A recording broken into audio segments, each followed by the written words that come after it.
Kan di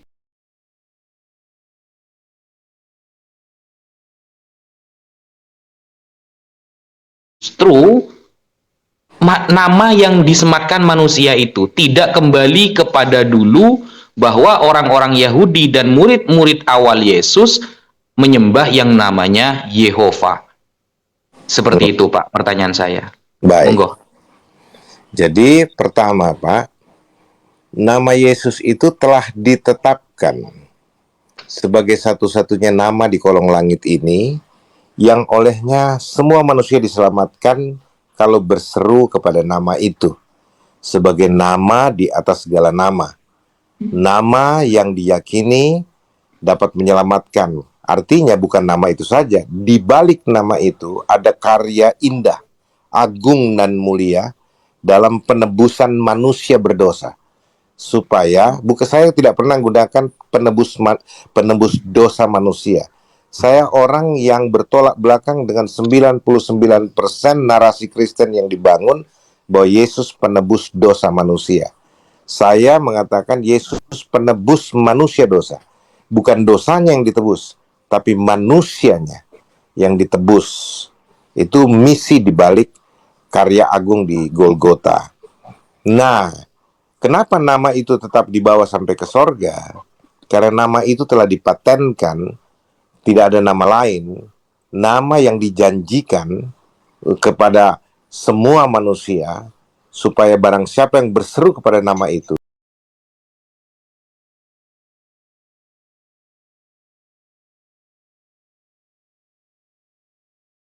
Alkitab, termasuk Yahweh, apakah pakai H atau tanpa H, yang ada di perjanjian lama. Kalau orang-orang teolog mau jujur, itu yang ada hanya 4 huruf mati yang dikenal dengan istilah tetragrammaton, YHWH, tanpa pempanjangannya. Itu jadi semacam inisial dari sang pencipta. Jadi YHWH itu ya. Nah, itu sebabnya kalau Anda baca Alkitab, dikatakan bahwa itu bukan nama yang ditetapkan untuk menjadi nama yang menjadi pokok keselamatan, bukan. Karena ada nama yang akan diberikan. Nah, ketika dia turun dalam keadaannya sebagai manusia, dan dia memberi namanya sendiri dalam eksistensinya sebagai manusia penyelamat itu dengan nama Yesus, maka nama inilah yang menjadi nama paten dalam soal keselamatan, Pak. Itu. Kalau Anda periksa naskah perjanjian lama, naskah perjanjian baru, tidak ada nama lain selain nama Yesus. Sedangkan YHWH bukan nama.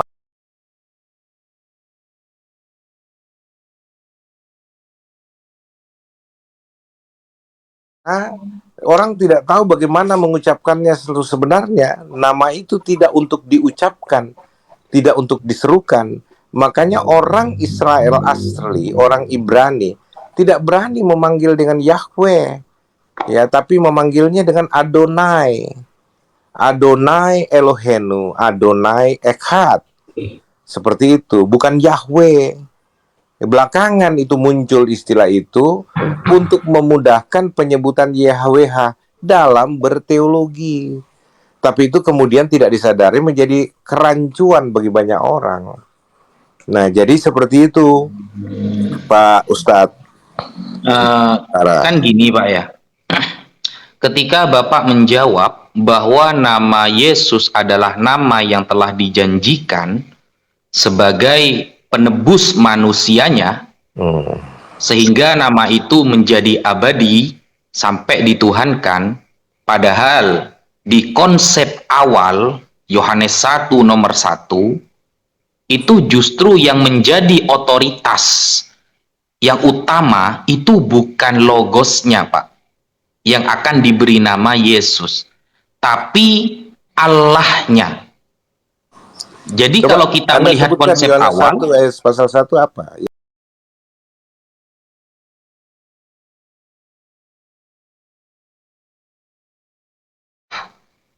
firman itu adalah Allah.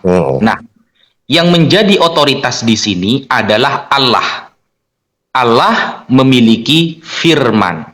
Sehingga dalam Yohanes 1 nomor 14 dikatakan firman itu turun menjadi daging atau kita katakan manusia.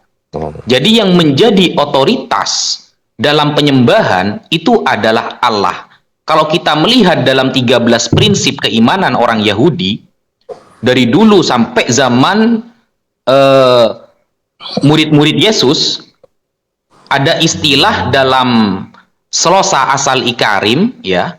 Slosa Asal Ikarim itu adalah 13 prinsip iman Yahudi. Yang nomor 3, di sana dikatakan bahwa yang namanya Tuhan tidak boleh berjasmani dan tidak boleh berkonsep jasmani. Yesus jelas-jelas berkonsep jasmani, dan Yesus jelas-jelas adalah jasmani. Yang awalnya firman lalu menjadi jasmani. Nah, kalau kita melihat konsep bahwa yang awal mula menjadi prioritas itu adalah Allah, kenapa ketika firman ini sudah turun dan kembali kepada Allah itu kok malah firmannya yang dituhankan? Bukan Allahnya yang memiliki firman itu. Karena kalau di Islam, Pak, ya, kita sebagai orang Islam haram dan kafir hukumnya ketika menyembah firman. Kenapa seperti itu? Karena ketika kita sebagai orang Islam menyembah firman, itu tidak mewakili penyembahan yang lain. Allah itu memiliki beberapa sifat, yang maha berfirman, yang maha kekal, yang maha dahulu, tidak ada awalnya, dan maha-maha yang lain. Tapi kalau kita menyembah Allahnya, sama dengan kita menyembah seluruh sifat kesempurnaan tersebut, maka seharusnya umat Kristen itu menyembah, ini pemikiran saya, Pak, ya, sebagai orang Islam. Nanti bisa dibantah. Seharusnya adalah Allah yang memiliki firman tersebut, bukan malah firman yang keluar. Meskipun ada konsep trinitas nantinya, meskipun firman ini sudah keluar lalu kembali lagi kepada Bapa yang di sorga atau Allah dengan A huruf besar, kata LAI, itu Allahnya, karena Allahnya pemilik firman dan dialah yang mengutus firman. Dan kalau kita lihat di Ibrani 3, Pak, orang yang mengutus dengan yang diutus itu jauh lebih tinggi derajatnya yang mengutus. Orang yang membuat rumah, sampai begini di Ibrani 3 itu, Pak, orang yang membuat rumah lebih baik daripada rumah yang dibuatnya, sampai dilogikakan seperti itu. Yesus sebagai apostolos, utusan dari utusan dari Allah yang dia berupa firman, dia kembali lagi kepada Allah. Nah, ini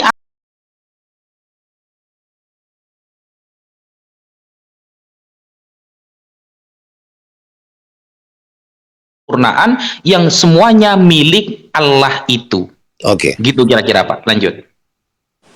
Ini yang saya bilang, kesalahpahaman global, termasuk kesalahpahaman Anda dalam menguraikan siapa Yesus. Karena begini, Ustadz yang terhormat, bahwa itu yang Anda sebutkan, firman yang jadi daging, firman yang keluar dari, itu frame dari kaum Trinitarian dengan konsep Tritunggalnya yang tidak Alkitabiah. Karena kami yang percaya bahwa Tuhan itu Esa, Elohim itu Esa, dalam bahasa Arabnya Allah itu Esa, itu tidak seperti konsep teologis yang Anda uraikan berdasarkan frame teologi Trinitarian. Bukan, Pak, tidak seperti itu. Menerangkan hal ini harus dibahas secara keseluruhan rencana penyelamatan manusia dan eksistensi dari sang penyelamat yang tidak lain dan tidak bukan adalah sang kehidupan itu, sumber keberadaan, sang pencipta seru sekalian alam. gitu. Nah, dalam pemahaman Alkitabiahnya, Pak Ustadz, firman yang jadi manusia itu berbicara skema yang tidak terputuskan dari janji sejak manusia pertama Adam dan Hawa jatuh dalam dosa. Allah telah menjanjikan, yang Yesaya nubuatkan, yang tidak lain dan tidak bukan adalah Dia sendiri yang akan datang dalam rupa manusia, manusia terurap yang disebut dengan Mesias di Perjanjian Lama, dan di Perjanjian Baru adalah Kristus, istilah Kristus. Dua istilah berbeda dengan satu figur, satu misi yang sama, ya artinya penyelamat. Nah, kalau kita mau berbicara tentang bahwa firman itu jadi manusia, itu berbicara tentang Allah telah menjanjikan juru selamat untuk menyelamatkan setiap manusia keturunan Adam yang telah jatuh dalam dosa dan berujung pada maut. Karena upah dosa adalah maut, gitu loh. Nah, sehingga ketika firman itu jadi manusia, bukan berarti ada pribadi kedua turun, atau kemudian ada sublimasi yang keluar dari sang Bapa lalu menjadi manusia terpisah dari sang Bapa dan sebagainya. Itu konsep teologi Tritunggal yang triteistik, kalau saya mau katakan. Kalau saudara-saudara saya orang Tritunggal tidak terima, saya katakan bahwa Tritunggal itu berbasis triteistik. Ya, mereka sebenarnya harus kembali kepada skenario yang dikatakan Tuhan telah menggenapi janjinya. Jadi firman yang telah menjadi manusia itu artinya, Pak, janji tentang penyelamatan lewat seorang juru selamat, yaitu Dia yang diurapi, yaitu Dia sendiri yang datang dalam keadaannya sebagai manusia, itu telah tergenapi di dalam diri Sang Mesias yang diberi nama Yesus.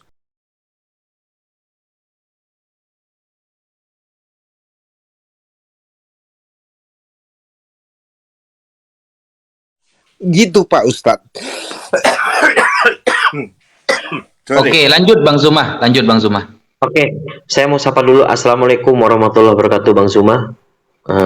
Waalaikumsalam warahmatullahi wabarakatuh. Ya. Saya mau beli obat dulu. Iya. Oke. Oke. Semangat malam, Silakan. Pak Pendeta Joshua Tewu. Selamat malam Pak Zuma. Akhirnya kita jumpa di sini, Pak. Iya, mestinya di Makassar kita makan coto sama-sama. Itu misalnya aku bilang. Iya, mungkin karena faktor sibuk itu. Iya.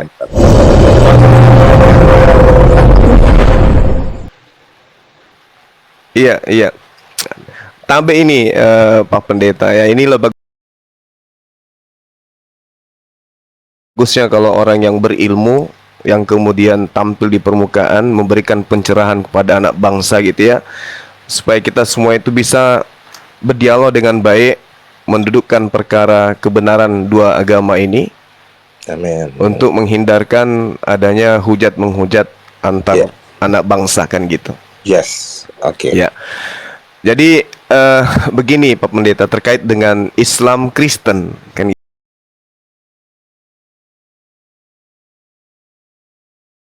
kami mengenal sosok Nabi yang bernama Nabi Isa alaihissalam, yang mungkin Pak Pendeta tidak imani, melainkan mengimani Yesus. Di dalam Al-Quran gini Pak Pendeta diterangkan bahwasanya wa inna la ilmu lis-sa'ah fala tamtarunna biha wattabi'un hadza siratul mustaqim. Al-Quran kemudian mensuplai pengetahuan kepada kami umat Islam bahwa sesungguhnya manusia bernama Isa itu benar-benar menjadi pertanda tentang hari kiamat. Karena itu janganlah ragu-ragu tentang kiamat itu dan ikutilah aku. Inilah jalan yang lurus. Nah, yang kami pahami secara garis besar, Nabi Isa alaihissalam datang kepada Bani Israel, kemudian Nabi Isa alaihissalam itu ditolak, lalu kemudian ingin dibunuh, lalu Allah menyelamatkan beliau, diangkat ke langit. Nah, kondisi ini kemudian, ini pandangan saya sebagai seorang muslim, kondisi ini kemudian dimanfaatkan oleh ahli kitab orang Farisi untuk menjajakan sebuah konsep kepada Romawi dan Yunani di mana konsep itu nabi yang tadi melakukan mujizat ini kemudian diajarkan sebagai dewa yang datang dalam rupa manusia. Nah, yang ingin saya sampaikan di depan Pak Pendeta ini, tolong disikapi, diluruskan ketika pemahaman saya ini keliru. Baik, Pak. Saya ingin mengatakan bahwa antara Yesus, Isa, itu tidak ada hubungannya dengan Kristen sama sekali dalam hal pengajaran. Kenapa saya mengatakan demikian? Sebab di dalam kitab yang Pak Pendeta pegang, Matius 24 nomor 27 misalnya, sebab sama seperti kilat memancar dari sebelah timur dan melontarkan cahayanya sampai ke barat, demikian pula kelak kedatangan anak manusia. Yang saya pahami, anak manusia di sini adalah Yesus yang datang untuk yang kedua kalinya. Artinya bahwa ketika matahari itu terbit, cahaya itu bersinar atau kilat itu kemudian memancarkan cahaya dari timur ke barat, maka seluruh makhluk yang hidup, dalam hal ini manusia, akan melihat dan mengetahui dan tersadarkan itu bahwa oh, utusan Tuhan Sang Mesias Yesus yang kami sebut Isa alaihissalam sudah datang untuk yang kedua kalinya, sehingga dunia ini kemudian menjadi terkesima dengan kejadian itu. Karena ini adalah pertanda sesuai dengan Al-Quran, pertanda akan datangnya hari kiamat, maka manusia seluruhnya akan tersadarkan dengan adanya cahaya yang terlihat dari timur sampai barat ini. Tapi yang terjadi kemudian adalah yang disampaikan kepada kita dari teman-teman Kristen, tapi kami hargai itu adalah iman. Datangnya Yesus ke padang pasir pada saat ada ahli kitab bernama Paulus, orang Farisi, yang dia sendiri dengan orang-orang yang ada sekelilingnya yang melihat Yesus datang. Padahal kedatangan yang kedua itu belum, nanti setelah cahaya itu bersinar dari timur ke barat, yang kedua kali menurut Al-Quranul Karim. Tapi ternyata ketika Yesus mengatakan, berpesan, jangan kau mendengarkan, jangan kau mendekati, jangan kau percaya ketika ada orang yang berkata ada Mesias di sini, ada Mesias di sana, jangan kau percaya, kata Yesus. Tapi ternyata penilaian saya, pengakuan Paulus mengaku bertemu Yesus, siapakah engkau? Siapakah engkau Tuhan? Akulah Yesus yang kau aniaya. Itu di luar konsep yang diajarkan oleh sosok Nabi yang datang kepada Bani Israel. Ajaran yang ditambah-tambahkan menurut saya sehingga melahirkan konsep Kristen. Ini pandangan saya, Pak Pendeta. Karena Anda orang berilmu, tentu memahami hal yang saya sampaikan. Saya mohon untuk dicerahkan, khususnya kepada saya yang mungkin salah dalam menilai itu. Silakan. Baik. Saudaraku, Pak Suma, saya sangat menghargai, sangat menghormati pemahaman akidah Islam yang Anda sebutkan tentang Isa Al-Masih yang berlandaskan Al-Quranul Karim. Saya tidak membantahnya. Artinya itulah kepercayaan Islam berdasarkan kitab suci Al-Quran.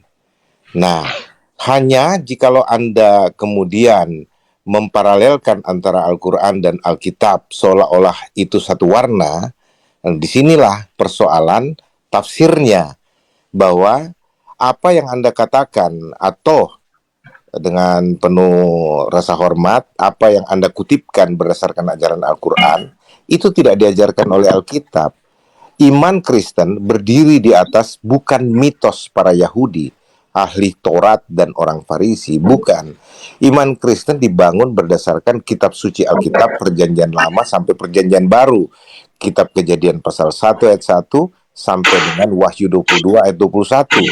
Nah, tidak ada kita mendirikan iman kami di atas story atau hikayat atau mitos yang ada di sekitar para Yahudi, orang-orang Farisi, ahli Taurat, termasuk seperti yang Anda bilang tadi, Pak Suma, soal konsep tentang Yesus itu dijajakan, ditawarkan kepada bangsa Romawi, ya, dan itu mitos yang berkembang pada saat itu, dan kemudian diparalelkan dengan Paulus adalah orang yang kemudian mengajarkan konsep yang salah yang tidak diajarkan oleh Kristus sendiri. Nah, itu sebabnya saya katakan bahwa kalau kita berbicara mengkombinasi atau memixkan, mencampur adukkan antara pemahaman Al-Quran dan Alkitab, kita akan dikaburkan dengan hal itu. Dominasi Islam dalam soal pemahaman Isa Al-Masih yang menganggap bahwa Isa Al-Masih itu adalah Yesus dan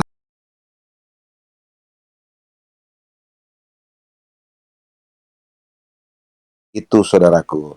Nah, tapi saya sendiri sangat menghormati. Kalau begitu kepercayaan Islam, ya nggak ada masalah, silahkan. Disinilah yang bahasa Indonesia dari apa yang terkenal dengan ayat kum dinukum, apa ya, agamamu adalah agamamu. Begitu, Sari Batang. Sederhana saja. Iya, baik. Sebelum kita lanjut, saya ingin tahu dari Pak Pendeta, apa nggak keberatan kita dialog kayak begini, Pak? Enggak, saya nggak keberatan sama sekali. Artinya, asal dialog itu dengan motif untuk mencari pengetahuan yang benar atau untuk mengkonfirmasi. Kayak Bapak bilang, itu kan saya sangat hormati, sangat hargai Pak Suma. Ketika Anda bilang, kalau pemahaman saya salah, tolong diluruskan. Itu kan sportivitas yang patut dijunjung tinggi, patut dihargai. Makanya ketika Anda berbicara seperti ini, saya sangat menghormati, saya sangat memberikan apresiasi dan semua teman-teman yang lain. Saya justru kadangkala bicara begini, maaf ya, tidak meremehkan saudara-saudari saya seiman. Kadangkala saya merasa nikmat berdialog dengan saudara-saudara Islam seperti ini dibandingkan saudara-saudara Kristen yang bagi saya kadangkala saya malu sendiri juga kalau mereka berdialog, berdiskusi, tapi kemudian emosional, anarkis, dan kemudian ketika kalah dalam pertarungan doktrin, teologi misalkan, seperti Anda ketahui, saya banyak berseberangan dengan banyak orang Kristen masalah keesaan dan trinitarian ini. Ya, kemudian mereka tidak mampu mengalahkan saya secara argumentatif teologis, mereka menyerang pribadi, personal, membangun gosip, fitnah, dan lain sebagainya, pembunuhan karakter. Itu yang saya katakan amat sangat disesalkan. Sedangkan orang-orang Islam seperti Pak Suma dan yang lain-lain, ketika saya alami berdialog seperti ini, Uni Rifa, bahkan 7 orang teman saudara-saudara saya Muslim datang, kami bisa bersilaturahmi, kami bisa bersantap malam bersama dengan riang. Bukan berarti kita tidak mendiskusikan agama, iman, perbedaan, bahkan saling ajak mengajak. Misalkan Uni Rifa suka bercanda, ini kesempatannya kayaknya Pak Yosua ucapkan 2 kalimat syahadat. Lalu saya bilang, oke, kita gantian, kamu terima Yesus, saya bimbing ya, dan tidak ada masalah, kita saling mengakrabkan diri tanpa perlu emosional, marah, anarkisme atau maki-maki dan sebagainya. Makanya saya katakan, Pak, saya betul-betul menikmati diskusi-diskusi seperti ini, Pak Suma. Silakan Pak Suma. Baik Pak, makasih, alhamdulillah. Jadi sekedar diketahui oleh umat Islam dan juga teman-teman Kristen yang sempat melihat live kita ini, saya dengan Pak Pendeta dalam hal ini murni ya berdialog. Saya sengaja membawa Al-Quranul Karim supaya saya tidak melepaskan pandangan saya terhadap Kristen berdasarkan kitab suci yang saya imani gitu. Nah, ibaratnya kalau kita menganalisis dalam pandangan saya sebagai orang yang sedikit belajar gitu. Kemudian Kristen itu adalah orde baru dan Yahudi itu adalah orde lama kan gitu. Artinya kapasitas dari pandangan cakrawala keislaman saya itu bisa merujuk kepada 2 pandangan sudut pandang golongan tadi. Nah, Al-Quran kemudian menceritakan seperti ini. A'udzubillahi minasyaitonirrajim. Bismillahirrahmanirrahim. Walamma ja'ahum kitabun min indillah musaddiqan lima ma'akum wa kanu min qablu yastaftihun 'alal ladina kafaru falamma ja'ahum ma arafu kafaru bih. Lalu kemudian fala'natullah 'alal kafirin. Dan setelah datang kepada mereka Al-Quran dari Allah yang membenarkan apa yang ada pada mereka. Jadi Al-Quran membenarkan tentang adanya sebuah pemahaman atau wahyu yang diterima oleh kaum terdahulu. Padahal sebelumnya mereka biasa memohon kedatangan Nabi untuk mendapatkan kemenangan atas orang-orang kufur. Maka setelah datang kepada mereka apa yang telah mereka ketahui, mereka lalu mengingkarinya. Maka laknat Allah atas orang-orang yang ingkar terhadap itu. Nah, poin daripada ayat surah Al-Baqarah 89 ini kemudian saya temukan di ayat 42. Wala talbisul haqqa bil batil wa taktumul haqqa wa antum ta'lamun. Dan janganlah kamu campur adukkan yang hak dengan yang batil, dan jangan kamu menyembunyikan yang hak itu sedang kamu mengetahui. Apa poinnya kemudian? Ayat ini menerangkan tentang kondisi umat terdahulu yang kemudian mencampur adukkan yang hak dan yang batil. Sehingga narasi yang saya bangun di awal tadi, ketika kemudian saya mengatakan tentang Matius 24 nomor 27, bagaimana kondisinya ketika Nabi Isa alaihissalam itu datang untuk yang kedua kalinya. Ternyata beliau datang, yang lain di manusia di belahan dunia manapun itu kemudian menyadari kedatangannya. Jadi tidak ada yang kemudian terlena dengan itu. Sebab sama seperti kilat memancar dari sebelah timur dan melontarkan cahayanya sampai ke barat, demikian pula lah kelak kedatangan anak manusia. Nah, terkait dengan pernyataan-pernyataan Pak Pendeta, di awal saya mendengarkan tadi tentang Tuhan datang dalam rupa manusia.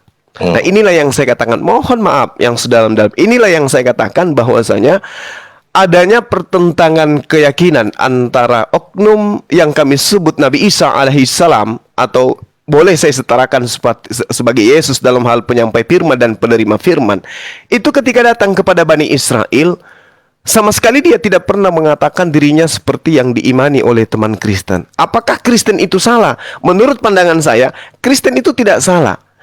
Tapi dalam hal ini, konsep ini dihasilkan dari paradigma yang kemudian dijajakan kepada orang Romawi dan Yunani pada saat itu, dan hari ini teman-teman Kristen adalah korban. Itu pandangan saya. Sekali lagi saya mohon maaf. Nggak apa-apa. Saya tahu ini salah menurut pandangan Pak Pendeta. Ini salah pasti. Tetapi izinkan saya untuk mengurai bahwasanya kekristenan ini yang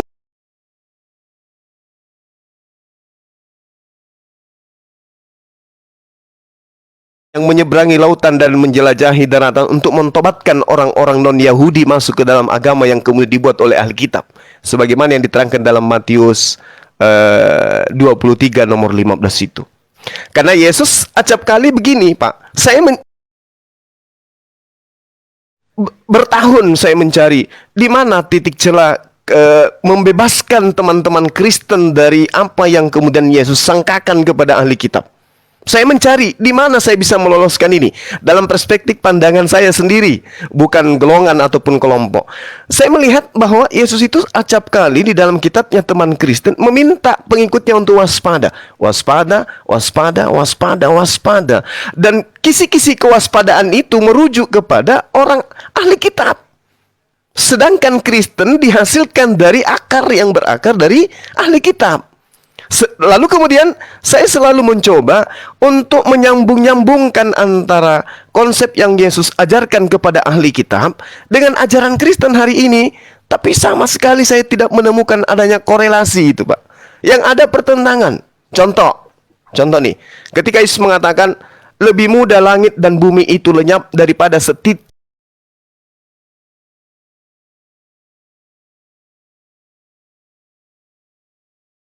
yang baik, itu lahir dari sebuah pemahaman bahwasanya dengan matinya Yesus di atas tiang salib, maka dia telah membatalkan hukum Taurat bersama dengan segala ketetapan yang ada di dalamnya. Akal saya nggak bisa terima itu, Pak. Ya, ketika Yesus mengatakan tidak setitik pun dihilangkan sebelum bumi dan langit ini lenyap, kemudian muncul agama yang mengatakan semuanya itu lenyap hanya dengan propaganda tentang ya, silakan. Sorry. Silakan. Saya nggak lupa poin-poinnya, Pak Suma. Jadi begini, Ustadz. Jadi narasi yang Anda bangun berdasarkan perspektif Islami yang Anda yakini, itu sebenarnya kalau kami mengatakan tadi, itu hak Anda untuk membangunnya, membangun narasi seperti itu. Tapi di dalam kultur Kristen pun, bahkan sejak awal tidak seperti itu. Kekristenan tidak dibangun atas propaganda atau hasil kinerja menjajakan konsep yang keliru terhadap Romawi dan kemudian jadi Kristen. Tidak seperti itu. Karena kekristenan itu dibangun berdasarkan nubuatan bahwa ada umat baru yang akan dibangun oleh Sang Mesias. Dalam kitab Yeremia itu dikatakan. Jadi kekristenan itu lahir dari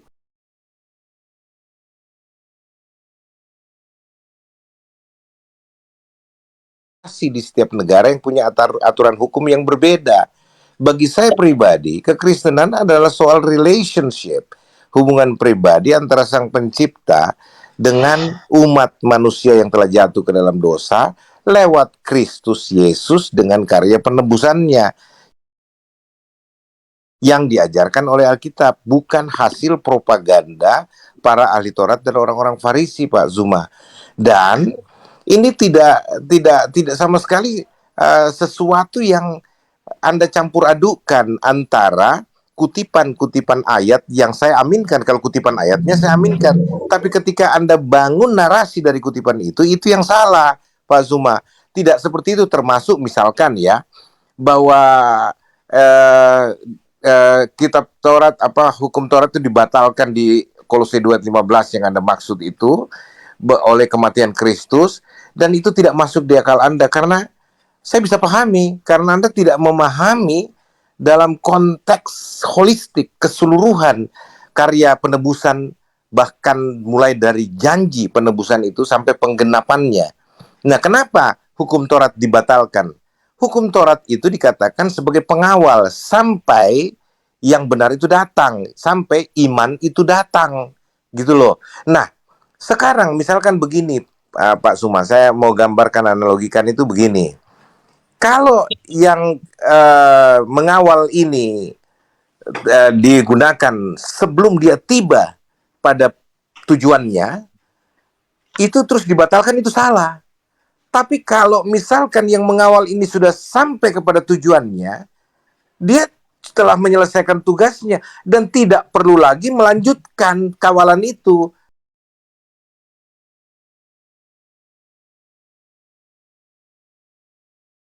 Yesuslah penyempurna seluruh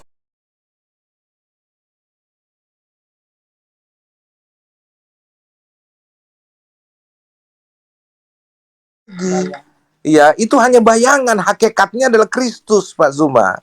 Gitu. Nah, kalau kita mau bicara ini secara detail, kita memang butuh waktu beradaptasi. Jadi bagi saya, Pak Zuma, itu hukum Taurat itu seperti brosur untuk sebuah apartemen yang akan dibangun misalkan ya.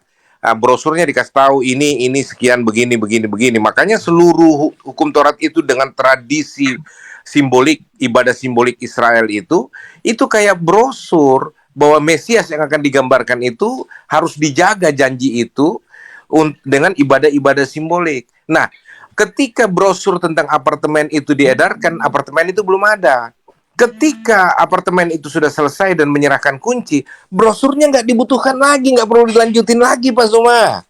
Gitu loh, kita tinggal masuk dan menikmati apartemen itu. Kira-kira seperti itu analoginya, Pak. Oke, baik. Sekali lagi saya minta maaf yang sedalam-dalamnya ya, Pak Pendeta. Ini pandangan saya sebagai seorang Muslim ya, Pak ya. No problem. Bukan, alhamdulillah, masya Allah. Jadi gini, sangat menarik dengan paparan dari Bapak gitu ya. Tapi beda pendapat itu adalah hal yang wajar kurasa. Nah, pandangan kami sebagai seorang Muslim ya, sekali lagi sebagai seorang Muslim, lalu kemudian keterbukaan agama Kristen itu untuk dipelajari, lalu kemudian amanat agung untuk memberitakan Injil kepada siapapun, lalu kemudian instruksi dari Al-Quran kepada saya untuk belajar gitu, membawa saya pada kondisi di mana saya belajar tentang Bible. Meski dalam pembelajaran itu kemudian ternyata menurut sudut pandang teman-teman Kristen, saya salah, saya keliru, saya kemudian tidak sesuai dengan Alkitabiah menurut pemahaman. Itu wajar itu, karena saya bukan seorang Kristen. Iya. Tapi izinkan saya berpendapat di dalam hasil penemuan pelajaran saya ini, proses belajar mengajar saya yang saya alami. Iya. Nah, ketika kemudian dalam pandangan Islam ada yang dikatakan persaksian, kesaksian iman, kesaksian tentang Tuhan, kesaksian diri sebagai hamba Tuhan, kesaksian diri sebagai utusan Tuhan. Itu juga saya temukan di dalam kitabnya Pak Pendeta Yohanes 17 nomor 3. Nah, ini masih ada uraian rangkaiannya dengan uraian kita tadi. Inilah hidup yang kekal itu, yaitu bahwa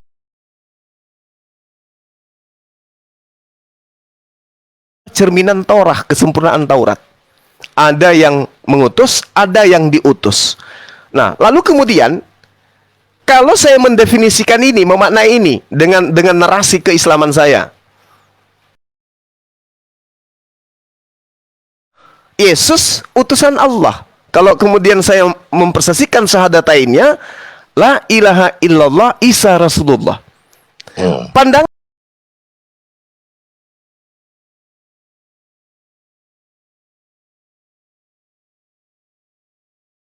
situ adalah 3 menjadi 1, atau 1 menjadi 3, atau 1 kemudian tetap 1, tetapi pada prinsipnya dia menjadi 3. Nah, inilah yang kemudian yang masih berputar-putar di kepala saya. Ya. Sedangkan dalam poin ini, hidup kekal itu mendudukkan pribadi Yesus dalam cakupannya dia sebagai manusia, sebagai utusan. Poinnya adalah dia mengakui orang-orang Yahudi ketika ingin hidup kekal, dia kudu wajib hukumnya mendudukkan perkara ini dengan serius, bahwa Yesus itu hanya sekedar utusan Tuhan. Nah, saya dibingungkan dengan adanya kitab Yesaya 63 nomor 9 yang mengatakan bukan utusan, bukan duta. Sedangkan Yesus mengatakan dirinya adalah utusan.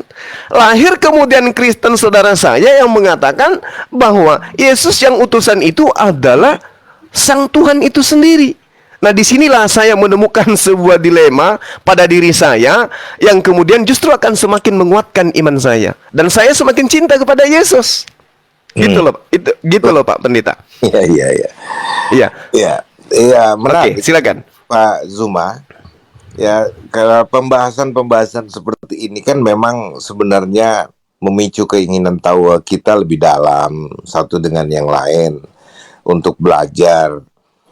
Cuman yang saya mau katakan kepada Pak Zuma bahwa kalau Anda mengatakan bahwa itu membingungkan dan tidak pernah ada narasi yang mengatakan Yesus harus disembah, misalkan contohnya ya, dia hanyalah seorang utusan. Dalam kapasitas tertentu termasuk pengakuan atau syahadat Anda bahwa Allah itu yang wajib disembah sedangkan Yesus adalah utusannya, itu nggak salah dalam konteks tertentu gitu. Tapi kalau kita mau bicara kembali kepada Grand Master atau semacam masterpiece dari rencana penyelamatan itu yang dijanjikan oleh Allah sendiri, yang mana dia sendiri yang akan datang, dan itu bukan ajaran ahli kitab, itu nubuatan yang sudah dilakukan. Dan perjanjian baru bukan Paulus yang mengajarkan itu pertama, tapi murid-murid Yesus ya, yang salah satunya Thomas, yang menunjukkan dengan sikap verbalnya, dengan perbuatannya, sujud menyembah dan mengaku bahwa Yesus Tuhan. Yesus, dia masih dalam kapasitas manusia saat itu. Ya, karena apa? Memang dia Tuhan, dia Allah yang tengah dalam keadaan sebagai manusia dalam misi penyelamatan yang tidak mungkin dia lakukan kalau dia dalam keadaannya atau eksistensinya sebagai Allahu Akbar, Allah yang Maha.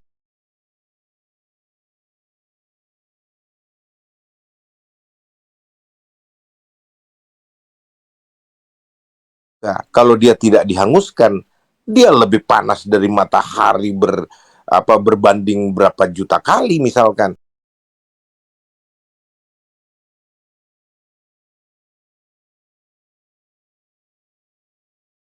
Perlu menjadi manusia, dan itu konsep yang Alkitab sendiri bangun dan dia sendiri yang mengatakan hal itu. Nah, kalau kita tanya, kenapa Allah bisa jadi manusia? Apa yang tidak bisa Allah lakukan, Bang Suma? Segala sesuatu tidak ada yang mustahil, termasuk dalam konsep penyelamatan yang dia prakarsai sendiri. konsep penyelamatan itu bukan manusia yang memprakarsai, bukan Yesus secara terpisah dari Allah, tapi Allah sendiri yang memprakarsai, menginisiasi bagaimana menyelamatkan manusia yang telah jatuh dalam dosa, karena Dia tidak menginginkan kematian orang berdosa, melainkan pertobatannya agar mereka kembali ke jalan rencana yang telah ditetapkan supaya mereka diselamatkan. Nah, Allah membenci dosa, Yesus membenci dosa, tetapi mengasihi orang berdosa. Itu sudah prinsip baku dalam kekristenan, Pak Suma. Sehingga kita perlu melihat ini rancangan secara global. Tidak ada tubrukan. Dalam kapasitasnya dia sebagai manusia penyelamat, seperti yang dinubuatkan, ada beberapa ayat di Alkitab yang mengatakan hal itu. Bahkan dalam 2 Timotius 3 ayat 16 itu, 1 Timotius 3 ayat 16 itu, itu mengatakan bahwa dia telah menyatakan dirinya dalam rupa manusia. Dan penyembahan coba Pak Suma kalau belajar Alkitab sungguh-sungguh, adakah Yesus pernah menolak penyembahan kepada dia? Tidak ada, Pak. Dia menerima penyembahan itu karena memang dia Tuhan, dia Allah. Seperti itu contohnya. Jadi banyak hal yang perlu kita melihat di dalam perspektif kekristenan yang alkitabiah secara murni, tidak dimix dengan perspektif Islami, Pak Zuma. Tapi dengan demikian juga saya tetap menghormati, dan inilah kekayaan tafsir di ruang pencari ilmu, para pencari ilmu seperti Pak Suma dan teman-teman, sehingga orang-orang dengan motif yang benar untuk mengkonfirmasi apa yang mereka punyai lewat pertanyaan-pertanyaan yang lahir, itu harus diapresiasi, apapun model pertanyaannya, gitu. Dan saya sangat senang karena punya pengalaman akhirnya berbicara dengan Pak Suma yang orang gambarkan kasar, brutal, dan sangat anarkis sebagai pengejek Kristen. Tapi saya alami dengan Pak Zuma nggak seperti itu. Orangnya santun, orangnya bijak. Kita cuma pernah clash informasi ketika di YouTube pernah mau direncanakan live, tapi kemudian setelah semua kesepakatan dengan Zulkifli kalau saya nggak salah, itu kemudian dibatalkan karena saya menginginkan Pak Zuma live on cam. Tapi Pak Zuma katanya nggak mau. Persoalannya cuma di situ. Lalu kemudian saya tidak lagi beredar-edar.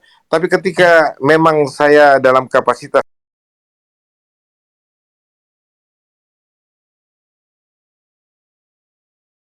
saya lihat bahwa ternyata teman-teman juga berbicara secara santun, menunjukkan bahwa Anda itu orang-orang Islam yang berpendidikan, punya ilmu, punya marwah yang layak diapresiasi, dan saya senang akan hal ini, Pak Suma. Baik, Pak. Mungkin Pak Pendeta masih ada waktu barangkali, atau ada kesibukan, atau masih bisa dialog sedikit, Pak? Pak, saya izin sebentar aja, saya akan balik. Mohon maaf karena mobil saya ternyata mengganggu ada parkiran di depan. Anak saya mau pulang, jadi mobilnya mesti keluar. Saya ambilkan dulu ini. Sebentar aja, Pak. Saya jeda sebentar ya. Mohon maaf ya Pak Zuma dengan teman-teman. Saya baik. Saya akan kembali ya. Baik, terima kasih Pak Joshua. Halo Pak JT. Iya. Sedikit ya teman-teman. Pak, kami di Kalibata nih Pak. Iya, Kalibata sama Uni ya. Oke. Sorry. Sorry. Oke, silakan. Lanjut. Pak, saya sedang tidak di Kalibata, Pak. Saya di rumah yang satu, bukan di apartemen. Oh. Iya. Oh, bukan di Kalibata. Iya, aduh. Pak. Nah, kami cuma kumpul di sini karena ada jemput si kawan. Kalau kasih tahu saya pasti di situ itu. Oh, kirain Bapak di sini mau ngajak sate. Oh, pasti kalau itu. Oke, siap. Mohon maaf, saya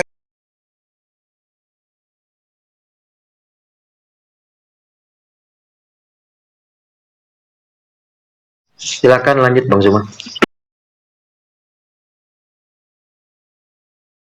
Dengan yang disampaikan oleh saudara kita tadi ya, Pendeta Joshua Teu. Beliau juga banyak memberikan pandangan-pandangan tentang apa yang saya narasikan tadi, dan ya itu dia, karena saya seorang muslim, logika saya upayakan untuk nyampe kepada apa yang dijelaskan. Namun ya seperti itu, mungkin karena memang saya muslim sampai narasi yang dibangun itu belum sampai kepada poin sebagaimana yang saya inginkan. Dalam arti kata bahwa saya pingin gitu loh, bahwa Yesus itu betul-betul adalah Tuhan yang kemudian eh, memberikan memberikan sebuah janji kepada teman-teman Kristen, dan saya salah ketika saya mengatakan bahwasanya Kristen ini adalah sebuah agama yang dibentuk tanpa pengetahuan Yesus itu sendiri. Nah, mungkin nanti kalau misalnya Pak Pendeta yang kita hormati ini masih mau hadir, karena beliau ya, saya yakin beliau nggak nyangka kalau akan berdialog dengan kita sampai sejauh ini.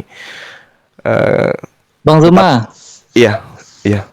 tapi ada isinya loh yang disampaikan oleh Pak Joshua Tewu tadi itu.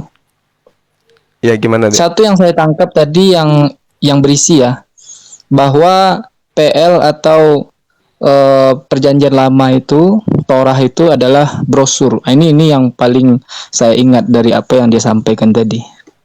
Nah, kalau saya ditanya tentang itu, atau saya diminta untuk menanggapi hal itu, inilah beratnya sehingga saya itu katakan saya makin cinta kepada Yesus. Kenapa?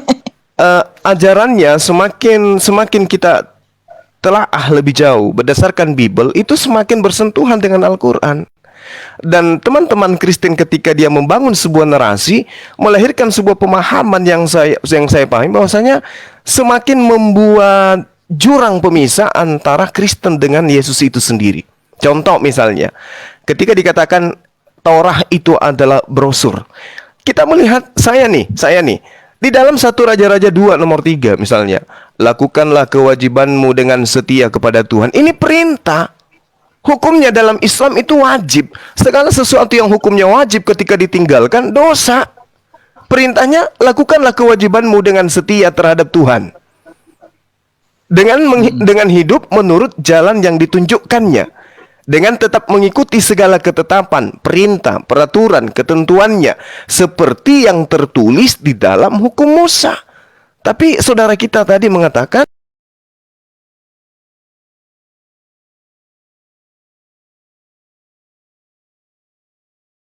sekarang yang mana yang harus kita ikuti dan kita percayai, perintah Tuhannya atau apa yang dikatakan oleh brosurnya, yang dikatakan brosur.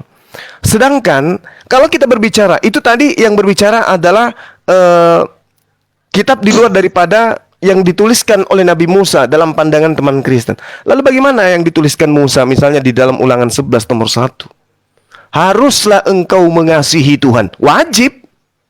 Ini lagi-lagi pandangan Islam.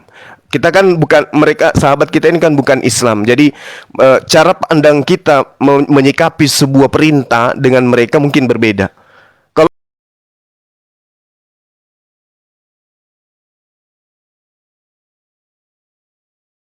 Apa kita mengasihi? Ternyata data itu menerangkan dengan cara melakukan dengan setia kewajibanmu terhadap dia, dengan senantiasa berpegang pada ketetapannya, peraturannya, dan perintahnya. Nah, di mana termaktub itu? Di hukum Taurat. Hanya brosur. Nah iya, makanya kalau ada kawan-kawan yang mengatakan tadi tidak ada poin yang bisa diambil dari apa yang disampaikan oleh Pak Pendeta Joshua Tewu itu, saya tegaskan lagi, ada poinnya tadi ya, bahwa PL itu adalah brosur. Nah, mungkin tahun 2024 nanti jadi spanduk. Ya, terus gini, Ada teman-teman. gambarnya kan? Adinda, tolong sedikit dari saya gitu ya. Nah, untuk menyelisih apa yang kemudian diterangkan di dalam 1 Raja-Raja 2 nomor 3, Ulangan 11 nomor 1, atau kita tambah 1 poin Yosua 1 nomor 7, bagaimana kemudian perintahnya kepada Bani Israel agar jangan menyimpang ke kiri dan ke kanan, melainkan tetap teguh terhadap pengajaran Musa, itu kemudian kita melihat bagaimana dia mengambil contoh Thomas di dalam Yohanes 20 nomor 28. Di situ memang dikatakan bahwasanya afekrite Thomas kai eipen otomatis. Ho kurios. Nah, ini yang harus tapi saya rasa pendeta ini paham sampai ke sana. Thomas mengatakan kurios. Artinya kalau dia mengatakan kurios dan juga mengatakan theos, sama sekali itu tidak merujuk kepada Yesus. Kenapa saya mengatakan di sini? Karena jelas sekali pada data Yohanes 20 nomor 28 ini, kata kurios dan juga kata theos ini itu menggunakan bentuk nominatif. Artinya, saya sebagai orang Makassar nih, ya, paham betul bahwa untuk subjek yang dibicarakan tidak ada di tempat. Berarti Thomas tidak sedang berbicara dengan oknum yang ada di depannya sebagai ungkapan bahasa tadi. Kurios, hoteos. Tapi merujuk kepada oknum yang ada di luar sana. Makanya Yesus nggak menampik, Yesus tidak menolak, Yesus tidak mengatakan, oh aku bukan theos, oh aku bukan kurios. Yesus tidak menampik itu. Kenapa? Karena Yesus paham sekali kata kurios dan theos itu bukan untuk dirinya, tetapi untuk sang Dia yang telah mengutus dirinya. Contoh misalnya di dalam Matius 27 nomor 63. Dan mereka berkata, Tuhan, kami ingat bahwa si penyesat itu sewaktu hidupnya berkata, sesudah 3 hari aku akan bangkit. Nah, kata Tuhan di sini itu kurie. Artinya itu subjeknya jelas merujuk kepada Yesus, bukan kepada esensi di luar Yesus yang mengatakan kurios tadi. Ini kurie artinya merujuk kepada dirinya. Maka akan berubah kemudian dari nominatif ke vokatif. Dan saya rasa seorang pendeta terpelajar seperti Pak Pendeta Joshua Teo itu pasti ngerti. Bukan kurios, tapi kurie yang harus ditujukan kepada Yesus ketika Thomas mengatakan, oh Yesus itulah Tuhannya, Yesus itulah Allahnya, Yesus itulah pencipta langit dan buminya. Tapi faktanya tidak. Dia mengatakan kurios, bukan kurie. Dia mengatakan theos, bukan kepada theon dan seterusnya. Ini artinya bahwa Yohanes 20 nomor 28, Yesusnya ada di depan Thomas. Sementara kenapa Thomas tidak mengatakan kurie, malah mengatakan kurios? Artinya Thomas menisbahkan kata kurios itu merujuk kepada esensi yang ada di langit, bukan yang ada di depannya. Andai saja kata Tuhan dan kata Allah itu ditujukan kepada Yesus, maka jelas sekali Thomas akan mengatakan kurie, bukan kurios. Sorry, Ini adalah saya udah masuk ya. Oke, thank you. Silakan Pak Pendeta. Pertama soal hukum Taurat, bahwa kalau Anda membuat semacam penghakiman bahwa saya salah dan tanda kutip bahasa saya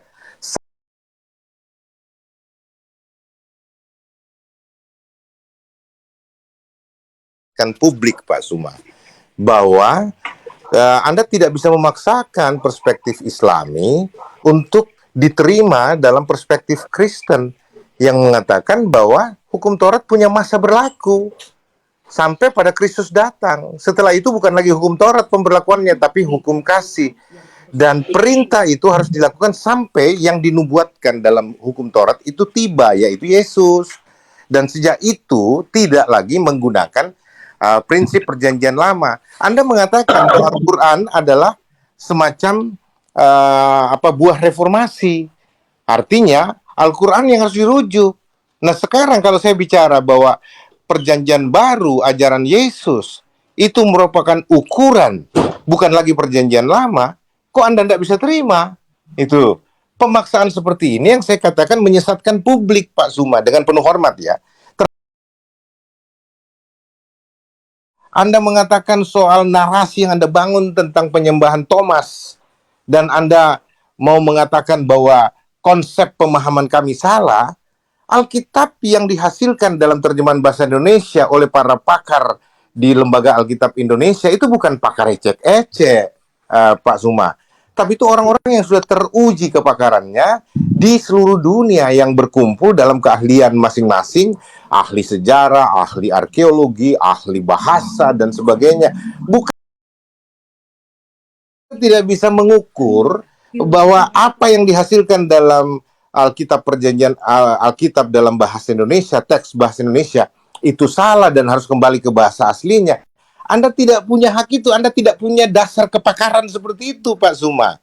Sehingga Anda tidak berhak mengukur apalagi menghakimi pemahaman Alkitabiah yang lahir dari teks Alkitab yang sudah diadaptasi di dalam konteks bahasa Indonesia sebagai bahasa untuk menuntun orang Indonesia mengenal Yesus Kristus sebagai Tuhan dan Juru Selamat mereka, agar orang-orang Indonesia termasuk Anda bisa percaya Yesus sebagai Tuhan yang benar, bertobat dan percaya Yesus untuk diselamatkan. Itu maksudnya Pak Zuma.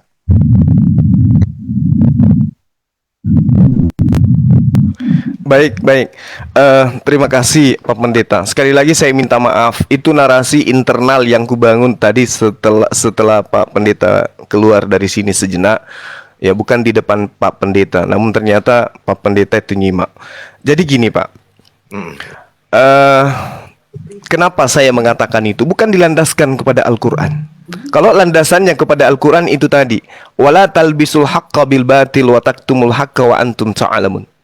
Lagi-lagi reformasi berbicara tentang Orde Lama dan Orde Baru. Nah, tetapi yang saya jadikan acuan adalah pernyataan Yesus yang konon diimani oleh sahabat-sahabat Kristen saya. Lukas 16 misalnya, di nomor 17-nya.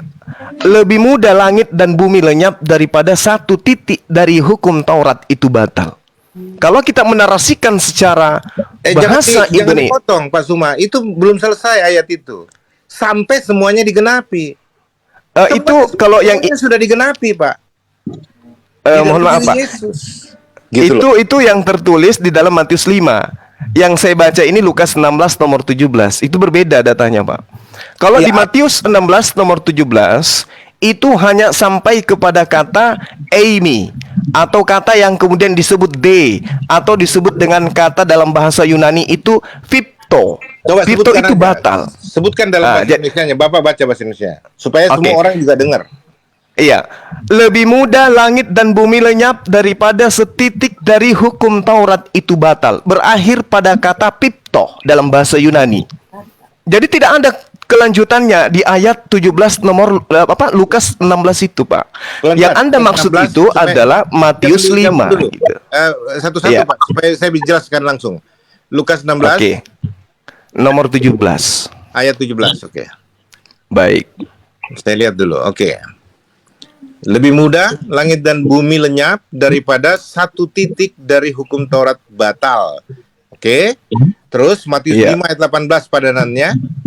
Karena aku berkata kepadamu, sesungguhnya selama belum lenyap langit dan bumi ini, satu iota atau satu titik pun tidak akan ditiadakan dari hukum Taurat sebelum semuanya terjadi. Kalau ada dua ayat yang punya hal yang sama, kita harus mengambil yang lengkapnya, Pak Zuma, bukan yang kurangnya. Itu dalam hukum pemahaman Alkitabiah. Nah, Anda mengambil ayat yang satu, tapi tidak kelengkapan dari referensi ayat itu. Nah, semuanya sudah digenapi, Pak Zuma, gitu, di dalam diri Yesus. Jadi apa yang perlu lagi? Tidak, hukum Taurat sudah sempurna di dalam Yesus, sudah digenapi. Gitu. Nah, perintah itu sudah dipenuhkan, Pak. Bang Zuma, langsung tanyain datanya aja, Bang. Pak Joshua, datanya yang itu, Bang.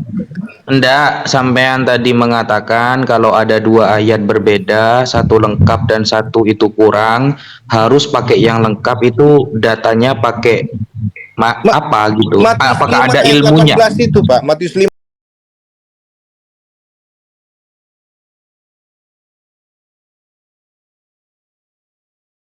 ayat yang bersamaan dengan itu harus diambil yang lengkapnya. Dikatakan begini, ayat 17 mengatakan, coba ya. Saya tanya ilmunya, Pak, bukan ayatnya. Kalau ayatnya kita mungkin lebih hafal gitu. Saya tanya ilmu untuk membandingkan ketika ada dua ayat, satunya lengkap, satunya kurang, harus dipilih yang lengkap. Itu validasi dari siapa gitu? Validasi dari hukum orang-orang Kristen memahami firman Tuhan. Gitu loh, Pak. Nah, Anda mau cari datanya apa? Data itu kalau bicara ada ayatnya apa enggak? Itu loh. Lanjut dulu, Bang Zuma.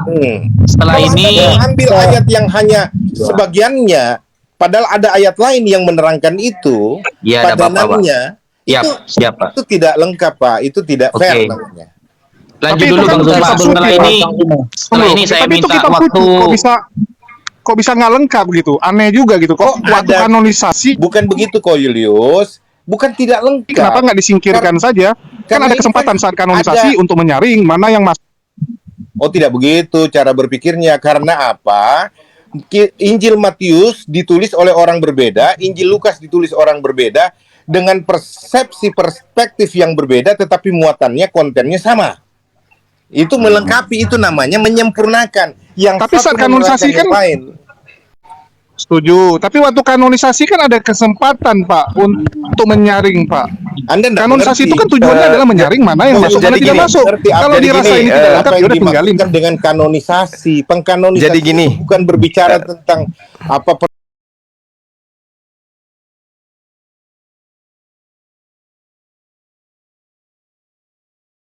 kita mengambil pandangan kita terhadap apa yang ada di dalam Al-Quran. Allah kemudian menarasikan bagaimana Allah menciptakan manusia.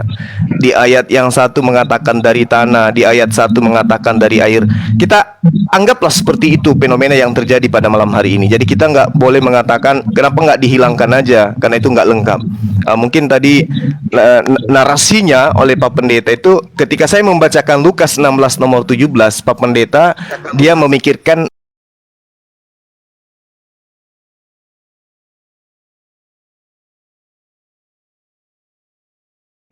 namun gini Pak, ketika Bapak mengatakan di dalam Matius 5 nomor 18 harus kemudian semuanya terjadi, ya terjadi di sini artinya genomai. Genomai ini artinya semuanya pas. Itu bukan berarti yang dimaksud adalah ketika Yesus itu mati di salib Pak, tapi harus kembali kepada anak kalimat dan induk kalimatnya. Apa itu? Bumi, langit. Sama dengan lenyap. Ketika bumi dan langit itu lenyap, barulah kemudian hukum Taurat itu bisa dihilangkan. Apa korelasinya? Coba kita lihat yang saya bacakan tadi, Lukas 16 nomor 17. begitu, Pak Suma, Anda begitu. Itu Anda salah paham terhadap ayat itu. Oke, saya salah paham. Karena Oke, begini, silakan. Pak Suma, saya terangkan ya, bahwa Baik. yang dimaksud itu adalah konten dari nubuatan itu. Isi Taurat itu menuntut penebusan manusia. Langit dan bumi itu instrumen untuk mengikuti seluruh rencana Tuhan bagi penebusan manusia berdosa lewat Kristus Yesus. Jadi bukan penggal-penggalan, sub kalimat lalu kemudian hubungkan dengan alam dan sebagainya. Bukan begitu.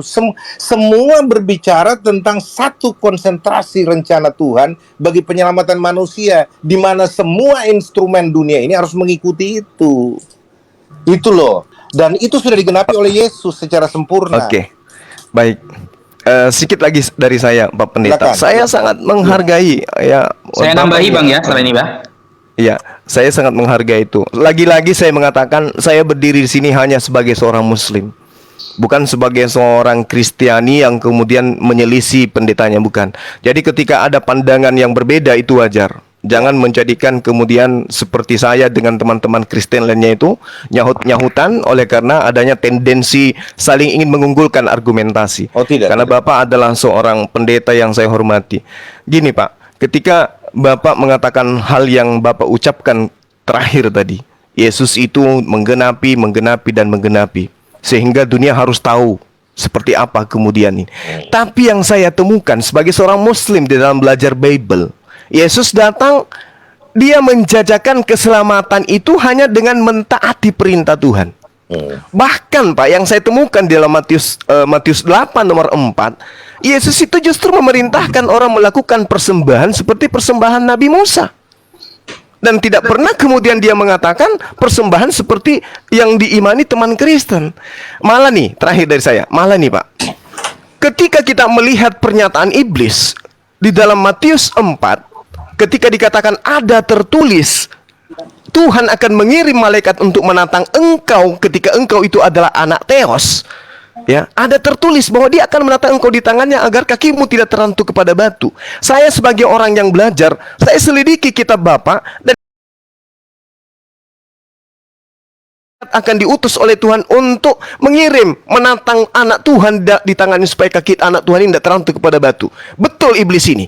Tapi ketika kemudian saya melihat di dalam Lukas 24 nomor 44 sampai nomor 46, ketika Yesus mengatakan ada tertulis di Mazmur, di Torah, lalu kemudian dikatakan dalam kitab para nabi bahwa dia akan bangkit, dia akan mati dan bangkit pada hari ketiga di antara orang-orang mati. Saya cari bolak-balik Pak, dari Kejadian sampai Wahyu, saya tidak menemukan itu tertulis. Artinya gini, iblis itu lebih akurat pemberitaannya daripada, mohon maaf, daripada apa yang dikatakan oleh Yesus. Atau Lukas dalam memberi catatan ini tidak menemukan data itu di dalam kitabnya orang Yahudi, sehingga ada ketimpangan yang terjadi. Nah, inilah makanya saya katakan ketika Bapak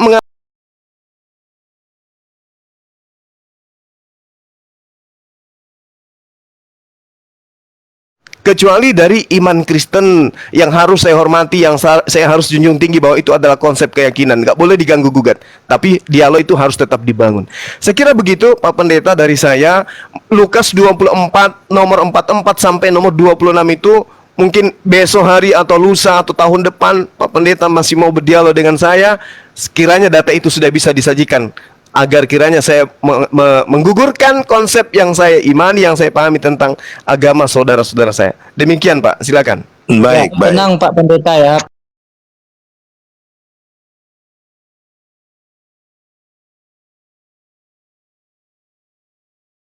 Para pakar.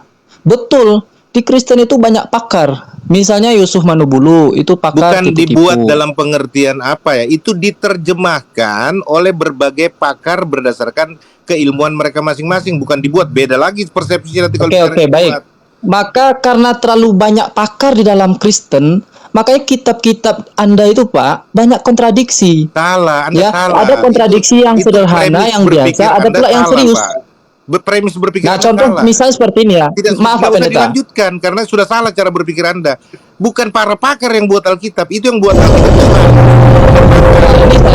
Ini saya narasinya berdasarkan narasi Anda tadi Loh, Pak. kok jadi Tidak, Tuhan yang buat salah. Pak? Tapi kan saya sudah itu jelaskan kenapa Anda bertahan dengan apa yang Anda kanonisasi, salah Pak. pahami. Enggak, ini bukan Ketika narasi saya baru. jelaskan bahwa tidak begitu maksud saya, Anda tidak lagi boleh berpijak pada apa yang Anda salah tafsir. Itu tidak Oke, fair. terserahlah siapa. Enggak pakar ya. Berarti ditarik ya narasi pakar tadi itu ya. Tidak, saya tidak tarik. Penterjemahannya. Itu kita bicara Kita ke oleh terjemahannya. berbagai pakar dari berbagai.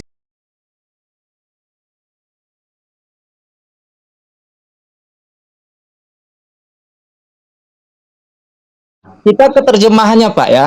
Saya katakan tadi dalam kitab Anda itu ada kontradiksi yang biasa, sederhana, sampai ke yang serius. Ini yang seriusnya ada Pak. Yang seriusnya misal Anda lihat di Ezra 2.5 dengan Nehemia 7.10. Dalam Ezra itu jumlah anak Arah itu tertulis berapa? 775 orang. Tetapi sebentar. dalam Nehemia berapa? Dituliskan oleh penerjemah 652 orang. Ini kalau Anda tanya sebentar, lompat sini, lompat sana, lari sini. Bukan, ini berdasarkan Ini- narasi Anda Pak. Ini tidak berbicara tentang dialog yang sehat. Kalau kita berbicara satu topik, kita selesaikan dulu. Baru kita lanjut ke topik yang berikutnya. Misalkan kayak Bang Suma, saya belum selesai menjawab, Anda sudah potong. Jadi seolah-olah apa yang dinarasikan Bang Suma itu benar semua. Enggak seperti itu, Enggak, Bang. saya membenarkan malah perkataan Anda. Bukan Bahwa gitu. penerjemah kitab Anda itu Saya berdasarkan harus juga- pakar-pakar gitu.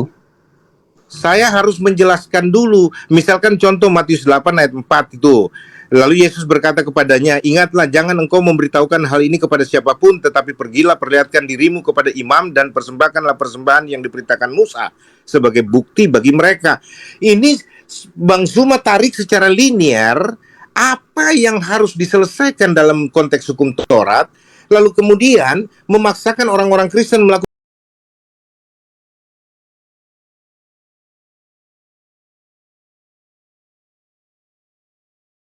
Tidak cukup dengan dialog seperti ini, Pak. Nah, itu sebabnya ini diskusi-diskusi seperti ini hanya untuk kita memberikan semacam pemahaman-pemahaman bahwa kekristenan itu memahami seperti ini. Dan Anda tidak perlu memaksakan konsep berpikir Islami Anda lalu memaksakan cara berpikir Islami Anda. Itu nggak benar cara seperti itu. Nah, mestinya kalau Anda Oke. bertanya, Anda menerima perspektif kami, Anda menerima jawaban kami, kalaupun itu berbeda, itu Anda punya soal pemahaman sendiri, silahkan. Tapi apa yang kami jelaskan seperti itu tidak bisa Anda paksakan dengan cara apapun, karena dasar itu saja sudah berbeda. Makanya saya bilang Baik, Pak. konsep Yesus di Alkitab dengan Al-Quran sangat berbeda. Gitu loh. Baik, baik, baik, Tunggu, baik. Pak, Saya sangat Pak menghargai apa yang Pak Pendeta sampaikan. Makanya tadi saya katakan, saya dukung apa yang Anda katakan. Pertama tadi ada banyak pakar di Kristen. Yang kedua, Anda juga mengatakan tadi bahwa kalau ada yang kontradiksi di dalam Alkitab, maka ambil yang paling banyak. Nah, di ayat yang saya sampaikan tadi, misalnya ya, dalam Ezra jumlah anak Arah tertulis 775 orang. Tapi halo, dalam Nehemia Pak, 652 orang. Pak, Mana yang diambil nih? Pak Bamtri, Artinya kan sebentar, Pak. Sebentar, Ya, Pak ya. Bamtri. Saya mau kasih ini dulu sama Pak Dedi karena saya masuk atas undangan Pak Dedi. Pak Oke, Ded, iya. saya mungkin 5 menit lagi saya harus turun Oke, karena baik, Pak Joshua nanti ini tentu saya datang, enggak enak saya mesti. Aduh, saya masih punya pertanyaan satu ini, Pak. Nanti kita bahas, Pak. Nanti dibahas lagi. Gini, sedikit, Pak. Ya, sedikit, Terima kasih sedikit. Pak Joshua Spewok. Silakan. Nah, Pak. dan ini Sedikit, Pak ya. Tadi saya sedikit hampir tergugah loh, Pak, dengan pernyataan jenengan yang sangat saya hormati ketika jenengan mengatakan Yesus Tuhan gara-gara Yesus membiarkan murid-muridnya menyembah Dia. Itu di ayat mana itu, Pak? Saya kok baru tahu itu. Yohanes 20 ayat 28, Pak. 27 dan 28. Ketika Thomas sujud dan mengakui bahwa Yesus Tuhan, Yesus Allah dengan menyebut Yesus ya Tuhanku, ya Allahku. Dan Yesus meneguhkan penyembahan itu dengan berkata, karena kau sudah melihat aku, maka engkau percaya. Tapi berbahagialah mereka yang tidak melihat namun percaya. Percaya apa? Apa yang diakui. Seperti itu. Oke. Itu Bapak- konsep pemahaman Kristiani berdasarkan Alkitabnya.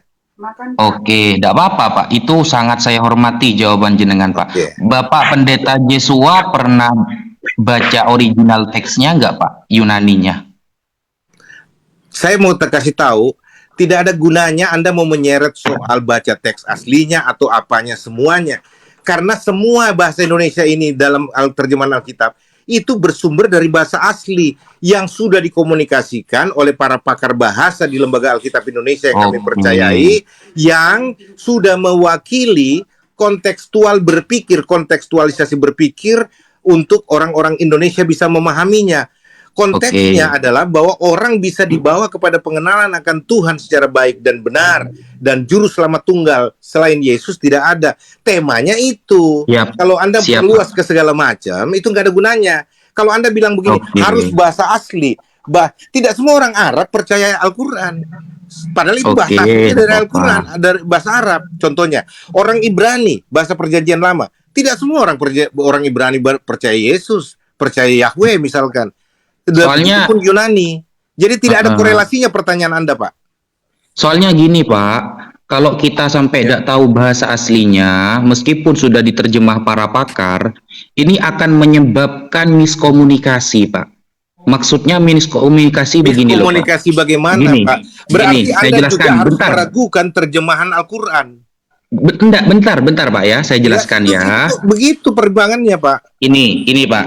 Kalau sampai di dalam Yohanes ya 20:28 itu dimaknai menyembah Yesus, berarti dalam Kejadian 23 nomor 7 di sini dikatakan begini, Pak. Kemudian bangunlah Abraham lalu sujud kepada Bani Het. Nah, ini kalau kita lihat antara original teks Kejadian 23 nomor 7 dengan Yohanes 20:28 itu sama menggunakan kata dalam Yunani ini, Pak ya, proskuneo. Proskuneo ini bukan menyembah menjadi Pak dituhankan, Pak. Anda Tunggu dulu, Pak. Itu enggak bisa Tunggu dulu. Beda konteksnya, Pak. Anda tidak Loh, bisa tunggu dulu. paksakan. Iya, saya Misalkan jelaskan dulu, Pak anak ya. tangga Anda mau paksakan dengan anak manusia, itu enggak sama kata anak, tapi tidak bisa dikenakan dengan semua konteks. Lah, Itu yang saya bilang gini, gagal Pak. pahamnya Anda. Di dalam tidak bisa Yunani, begitu. kata Jangan sembah paksakan. Yohanes dan Kejadian itu sama menggunakan proskuneo, Pak. Ya. Nah, ini maknanya bukan penyembahan sebagai Tuhan, Pak. Ini maknanya bersujud untuk penghormatan, karena kalau dimaknai penyembahan sebagai Tuhan, maka miskomunikasinya Abraham sedang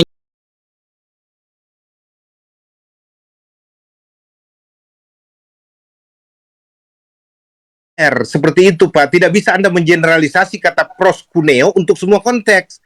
Bisa Loh. dengan berbagai macam konteks. Ada, monggo disodorkan Dalam Pak. konteks itu Di mana saya harus buka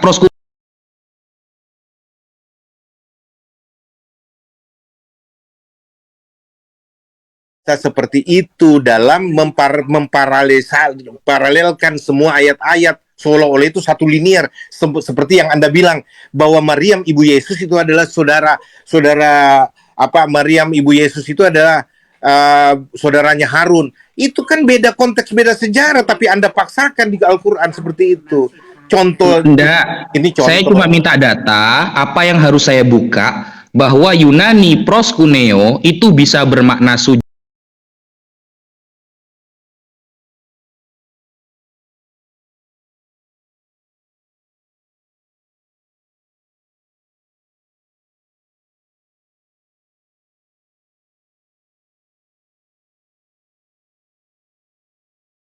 Mohon maaf karena ini berkembang.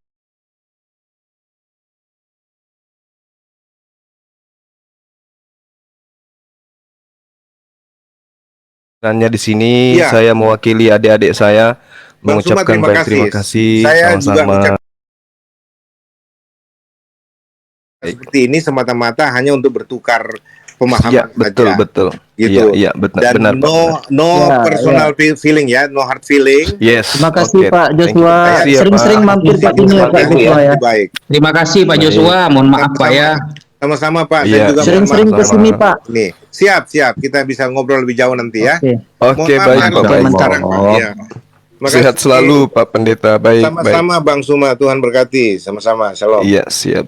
Salam. Terima kasih Pak Joshua Tewu ya. Makasih Pak. Sehat selalu di sana Pak Joshua Tewu. Oke, silakan lanjut. Gimana? Kaki Wafi udah dapat obatnya belum? Dari tadi beli obat terus. Iya. Saya udah Soalnya- jalan salompak nih. Saya bandingkan ya Yunani dalam Yohanes 20:28 dengan kejadian 23 nomor 7 itu sama-sama menggunakan Yunani proskuneo. Itu artinya sujud penghormatan seperti iblis kepada Adam. Ini bukan bermakna penyembahan kepada Tuhan. Karena kalau sampai dimaknai penyembahan berarti Abraham sedang menyembah Bani Het dalam kejadian. Kan tambah gabrul nantinya. Kalau saya tanyakan mana perbedaan proskuneo penyembahan sebagai Tuhan dan penghormatan, malah Pak Pendeta tadi suruh baca kejadian sampai Wahyu. Ya mending saya beli bodrek kalau gitu. Lanjut.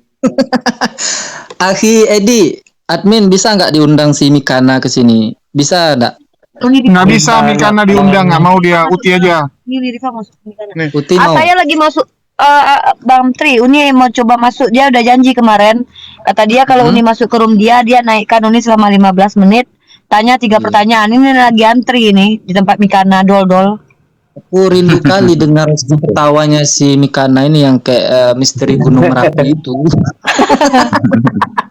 Bukan rindu nangis ya lo, kok rindu Kemarin. Nanti Uni selama 15 menit.